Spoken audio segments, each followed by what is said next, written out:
High, আমি সজীব। পড়াশোনা শেষ করেছি চট্টগ্রাম বিশ্ববিদ্যালয় থেকে। আমার বয়স 25 বছর, উচ্চতা 5 ফুট 6 ইঞ্চি। বিশ্ববিদ্যালয়ের প্রথম থেকেই আমি থিয়েটারের সাথে যুক্ত ছিলাম।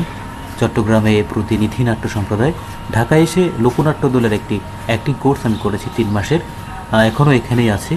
আমার থিয়েটার অভিজ্ঞতা থেকে এখন একটি ডায়লগ দিব, দেখা যাক। নজরুল, যুদ্ধের ভাবগতি কীরকম মনে হচ্ছে? কীরকম? তুই একদম ঠিক কথা কইছিস। মুঘল সবচেয়ে বড় শক্তি মুঘল জনগণ। ওরা চাইছে পাকিস্তানিরা দেশ ছাড়ি চলে যাক। জনগণের বিরুদ্ধে যাইয়া পৃথিবীর কোনো শক্তি শেষ পর্যন্ত টিকবার পারে নাই। পৃথিবীর ইতিহাস মুঘল এই কথাই কয় যে ব্রিটিশ সাম্রাজ্যে একদিন সূর্য অস্ত যেত না, তারা আজ কুটে কুটে তারা সমস্ত জায়গা থেকে তাদের হাত গোটাতে হয়েছে।